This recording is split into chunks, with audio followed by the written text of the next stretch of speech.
नमस्कार दोस्तों, स्वागत है आपका आज के मुख्य समाचार में, जिसमें सबसे पहली और बड़ी खबर में आपको बताएंगे कि तेजस्वी की सीएम नीतीश को चुनौती, कहा शाम तक आरजेडी कोविड सेंटर पर रुख साफ करे सरकार। दूसरी बड़ी खबर में जिक्र होगा कि लालू परिवार ने केंद्र व राज्य सरकार के खिलाफ छेड़ा ट्विटर जंग। और तीसरी बड़ी खबर में जिक्र होगा कि खापों ने उठाया आंदोलन तेज करने का जिम्मा, 27 मई को किसान मनाएंगे काला दिवस। दोस्तों, हर एक खबर की गहराई में आपको ले जाएंगे, लेकिन उससे पहले अगर आप भी मोदी सरकार का खुलकर विरोध करते हैं तो आप अभी इस वीडियो को लाइक कीजिए और इस लाल बटन को दबा के चैनल को फ्री में सब्सक्राइब करके घंटी बजाकर कमेंट में लिखिए जय हिंद। दोस्तों, रुक करते हैं तमाम बड़ी खबरों की तरफ। तेजस्वी की सीएम नीतीश चुनौती, कहा शाम तक आरजेडी कोविड सेंटर पर रुख साफ करे। तेजस्वी यादव के आवास पर बना आरजेडी कोविड केयर सेंटर को लेकर बिहार की सियासत गर्म हो गई है। इस कोविड केयर सेंटर का इस्तेमाल तेजस्वी तब तक नहीं कर सकते जब तक नीतीश सरकार अनुमति नहीं देती। तेजस्वी ने इस बाबत पर मुख्यमंत्री और स्वास्थ्य मंत्री को पत्र भी लिखा है, लेकिन गुरुवार को तेजस्वी ने सरकार को चेतावनी दी कि नीतीश सरकार या तो खुद कोविड केयर सेंटर चलाएं या उन्हें चलाने की अनुमति दें। तेजस्वी ने सरकार के फैसले का इंतजार आज शाम तक करने की चेतावनी दी है। उसके बाद तेजस्वी अकेले ही इसका फैसला लेंगे। गुरुवार को तेजस्वी ने एक बार फिर फेसबुक लाइव के जरिए बिहार की जनता के साथ संवाद किया। तेजस्वी ने अपने सरकारी आवास पर बनाए गए कोविड सेंटर को लेकर सत्ता पक्ष के नेताओं द्वारा की जा रही बयानबाजी पर नाराजगी जाहिर की। तेजस्वी यादव ने कहा कि उन्होंने कोविड सेंटर लोगों की सहायता के लिए तैयार किया है। सरकार से यह अनुरोध भी किया है कि वह इसे टेक ओवर करे और यहां कोरोना मरीजों का इलाज उन्हें करने दें, और जो भी कमी होगी उसे बताएं, वह उसे पूरा करेंगे। लेकिन सत्ता पक्ष के नेताओं ने इस पर नकारात्मक राजनीति शुरू कर दी। फेसबुक लाइव के दौरान तेजस्वी के निशाने पर बिहार के स्वास्थ्य मंत्री और पूर्व डिप्टी सीएम सुशील मोदी भी रहे। सुशील मोदी के ट्वीट से नाराज तेजस्वी ने इशारों में कहा कि कुछ लोग टीटीएम में लगे हैं। नीतीश कुमार जो स्क्रिप्ट भेजते हैं वही पढ़ते हैं और हमेशा मुझे गाली देते रहते हैं। कुछ करो उसमें भी उन्हें परेशानी होती है और कुछ ना करो तो उसमें भी परेशानी होती है।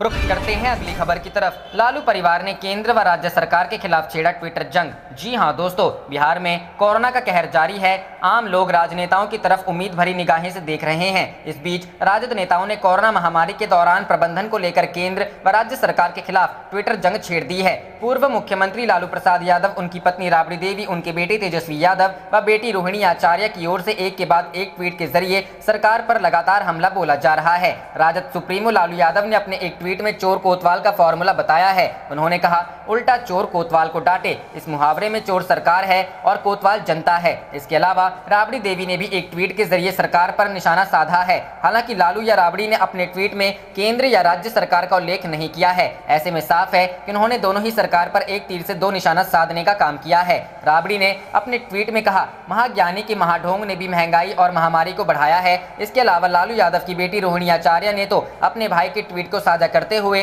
भाजपा व एनडीए समर्थकों पर भी तंज किया है। रोहिणी ने कहा, ट्विटर मियाँ तू भी आ जाना, मुफ्त में तेरा भी यहाँ इलाज मिलेगा। जो फकीरा की अंधभक्ति में अंधभक्त बने हैं उन भाइयों को भी शर्माने की ना जरूरत है, मुफ्त में उनका भी इलाज होगा। गौरतलब है कि तेजस्वी यादव ने अपने पटना स्थित सरकार आवास को कोविड केयर सेंटर में बदल दिया है। कोविड सेंटर ने आवास को बदलने के बाद तेजस्वी ने सरकार से अपने कार्यक्षेत्र में इसे सेंटर को लेने की मांग की है। इस संबंध में एक वीडियो अपने सोशल मीडिया अकाउंट पर तेजस्वी ने ट्वीट किया था। इस वीडियो को साझा कर रोहिणी ने भी ट्वीट कर अपनी बात कही है। रुख करते हैं अगली खबर की तरफ। खापों ने उठाया आंदोलन तेज करने का जिम्मा, 27 मई को किसान मनाएंगे काला दिवस। जी हां दोस्तों, केंद्र सरकार के कृषि कानूनों के खिलाफ किसानों का आंदोलन अब खापों के सहयोग से आगे बढ़ाया जाएगा। खापों के सहयोग से किसान 27 मई को आंदोलन के 6 माह पूरे होने पर काला दिवस मनाएंगे और बाद में रणनीति अनुसार एकजुटता के साथ आर पार की लड़ाई लड़ी जाएगी। काला दिवस कार्यक्रम में खापों के साथ साथ सामाजिक व कर्मचारी संगठन भी शामिल होकर सरकार के खिलाफ रोष जताएंगे। इसके लिए गांव स्तर पर कमेटियों का गठन किया जाएगा। यह निर्णय फोगाट खाप की कार्यकारिणी की दादरी के स्वामी दयाल धाम पर हुई मीटिंग में लिया गया। खाप प्रधान बलवंत नंबरदार की अध्यक्षता में हुई मीटिंग में कई फैसले लिए गए। करीब 2 घंटे चली मीटिंग में कृषि कानूनों को लेकर सरकार के खिलाफ लंबी व आर पार की लड़ाई लड़ने की रणनीति बनाई गई। खाप प्रतिनिधियों ने सर्वसम्मति से निर्णय लिया कि अब खापों की अगुवाई में किसानों द्वारा आंदोलन को तेज किया जाएगा। काला दिवस मनाएंगे किसान। वहीं 27 मई को किसान आंदोलन के 6 माह पूरे होने पर कितलाना टोल पर भिवानी व दादरी के किसानों द्वारा काला दिवस मनाया जाएगा।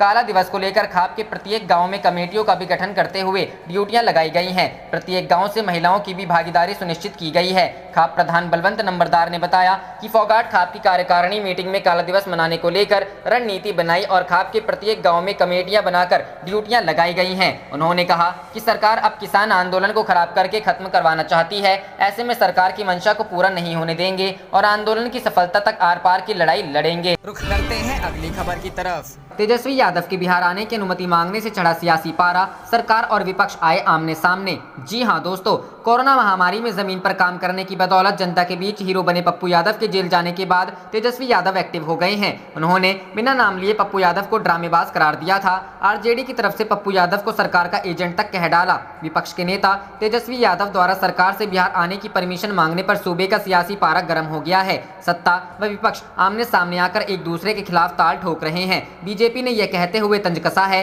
कि तेजस्वी पूछकर गए थे दिल्ली, पप्पू यादव के डर से बिहार आना चाहते हैं। सुर मिलाते हुए जेडीयू ने तेजस्वी को प्रवासी ट्विटर बबुआ और लापता कंज का नायक कहते हुए घेरा। साथ ही लालू परिवार को ट्विटर फैमिली बताते हुए कोरोना काल के ट्वीट का लेखा जोखा पेश कर दिया। इसी क्रम में तेजस्वी को आड़े हाथों लेते हुए पूर्व सीएम व हम के सुप्रीमो जीतन राम मांझी ने पूछा कि खुद अपने सरकारी आवास में कोविड अस्पताल खोल रहे हैं तो सरकार से क्यों डॉक्टर और नर्स मांग रहे हैं। सत्ता पक्ष के आरोपों की बौछार के जवाब में आरजेडी ने भी मोर्चा खोलते हुए अतीत की याद दिलाई, जब कोरोना की पहली लहर में लोगों की मदद को निकले तेजस्वी के खिलाफ ताबड़तोड़ एफआईआर दर्ज किए गए थे।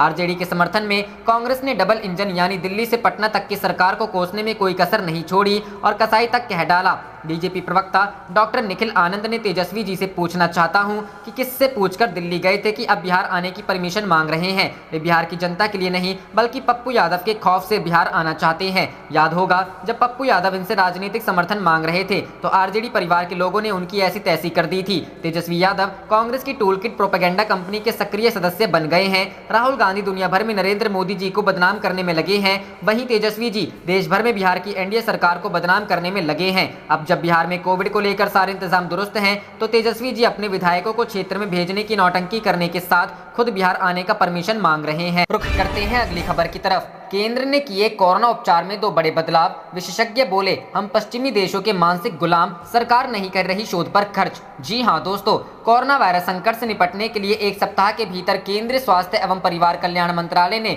2 अहम फैसले लिए हैं। सबसे पहले स्वास्थ्य विभाग ने कोविशील्ड वैक्सीन की 2 खुराकों के बीच के अंतर को 6 से 8 सप्ताह से बढ़ाकर 12 से 16 सप्ताह तक कर दिया है। वहीं अब इलाज के लिए जारी किए गए प्रोटोकॉल से प्लाज्मा थेरेपी को हटा दिया गया है। ये दोनों फैसले सरकार ने यूके में किए गए रिसर्च के आधार पर लिया है, जो प्रसिद्ध मेडिकल जर्नल द लैंसेट में प्रकाशित किए गए थे। 13 मई को जारी अपने प्रेस विज्ञप्ति में स्वास्थ्य मंत्रालय ने कहा है, मौजूदा रियल लाइफ के सबूतों के आधार पर और खासतौर से यूके को देखते हुए कोविड-19 वर्किंग ग्रुप ने कोविशील्ड वैक्सीन की दोनों खुराकों के बीच अंतर को बढ़ाकर 12 से 16 सप्ताह तक करने पर सहमति व्यक्त की है। हालांकि कोवैक्सीन के टीके की खुराक के अंतराल में किसी भी तरह के बदलाव करने को नहीं कहा गया है। Doctor VK Paul NITI Aayog के सदस्य हैं। पॉल इस वक्त कोविड-19 के लिए वैक्सीन प्रशासन पर राष्ट्रीय विशेषज्ञ समूह के अध्यक्ष भी हैं। डॉक्टर पॉल ने 15 मई को एक संवाददाता सम्मेलन में कहा कि उनकी टीम को यूनाइटेड किंगडम के बाद आत्मविश्वास मिला, जिसमें यूके ने कोविशील्ड की पहली और दूसरी खुराक के बीच 3 महीने के अंतराल को बनाए रखने के प्रोटोकॉल का पालन किया है और पाया है कि रोग की रोकथाम में टीका 60% से 80% तक प्रभावी है। डॉक्टर पॉल ने 18 करोड़ से अधिक आबादी का टीकाकरण अब तक किए जाने के बावजूद देश में विश्लेषण किए गए किसी भी डेटा को उपलब्ध नहीं कराया है। दिलचस्प बात यह है कि द लैंसेट ने 19 फरवरी को यूके का ये अध्ययन प्रकाशित किया था, जिसमें कहा गया था कि यदि 2 खुराकों को 8 से 12 सप्ताह के अंतराल पर रखा जाए तो सुरक्षा 55% से बढ़कर 80% से अधिक हो जाती है। एक और फैसला 17 मई को Indian council of medical research ने लैंसेट द्वारा अपना अध्ययन प्रकाशित करने के कुछ ही दिनों बाद लिया। इसमें संस्थान ने प्लाज्मा थेरेपी को कोविड उपचार प्रोटोकॉल से हटा दिया है। प्लाज्मा थेरेपी को कोविड-19 रिकवरी ट्रायल के रूप में जाना जाता है। ये स्टडी यूके में आयोजित किया गया था, जिसके बाद आईसीएमआर ने फैसला लिया। पश्चिमी देशों में हो रहे अध्ययन के आधार पर केंद्र द्वारा कोरोना उपचार को लेकर लिए जा रहे फैसले पर स्वास्थ्य विशेषज्ञ निराशा व्यक्त। रुख करते हैं अगली खबर की तरफ। बिहार, लालू यादव ने नीतीश सरकार को बताया सत्ता का जालसाज, पूछा सच बताए कितनी मौतें हुई। जी हां दोस्तों, एक और कोरोना का कहर थमने का नाम नहीं ले रहा है तो दूसरी ओर बिहार में इस पर सियासत भी जारी है। बक्सर में हुई मौतों पर पटना हाईकोर्ट में बिहार सरकार की ओर से दी गई विरोधाभासी जानकारी के बाद अब राजद प्रमुख लालू प्रसाद यादव ने सवाल उठाए हैं। उन्होंने इस मसले पर ट्वीट कर नीतीश सरकार को घेरते हुए राज्य में महाजंगल राज वाली सरकार कहा। लालू यादव ने मौजूदा सरकार को जालसाज सत्ता भी करार दिया। राजद प्रमुख ने ट्वीट कर कहा, सत्ता में बैठे जालसाज मौतों को भी छुपा रहे हैं। उन्होंने पटना हाईकोर्ट में राज्य के मुख्य सचिव और पटना के कमिश्नर के विरोधाभासी बयानों का जिक्र किया है। लालू प्रसाद ने आगे कहा कि बक्सर में हुई मौतों के बारे में जब पटना हाईकोर्ट ने पूछा तो मुख्य सचिव ने कोरोना से मरने वालों की संख्या 6 बताई, तो वहीं आयुक्त ने 789 शवों का अंतिम संस्कार होने की बात कही। अब दोनों में सच कौन बोल रहा है? लालू प्रसाद ने आगे कहा कि बक्सर जिले में 1100 से अधिक गांव हैं। पता कर लीजिए कि प्रत्येक गांव में की औसतन कितनी मौतें हुई हैं। बता दें कि बीते दिनों बिहार के बक्सर के पास गंगा नदी में बहती मिली लाशों को बिहार के अधिकारियों ने उत्तर प्रदेश का बताया था। इसे लेकर पटना हाईकोर्ट में एक PIL दायर की गई है। याचिका की सुनवाई के दौरान सोमवार को बिहार सरकार की ओर से विरोधाभासी जवाब दिए गए थे। गौरतलब है कि प्रदेश के मुख्य सचिव ने अपने जवाब में कोर्ट को बताया कि कोरोना की दूसरी लहर के दौरान 1 से 13 मई के बीच बक्सर में केवल 6 मौतें हुई। वहीं पटना के मंडल आयुक्त ने कहा कि 5 मई से 14 मई के बीच बक्सर के केवल एक घाट पर 789 लाशें जलाई गईं। दोनों अधिकारियों के जवाब में विरोधाभास को हाईकोर्ट ने पकड़ लिया और राज्य सरकार को 19 मई तक स्थिति स्पष्ट करने का आदेश दिया। आप देख रहे थे आपका अपना चैनल जय हिंद जय भारत।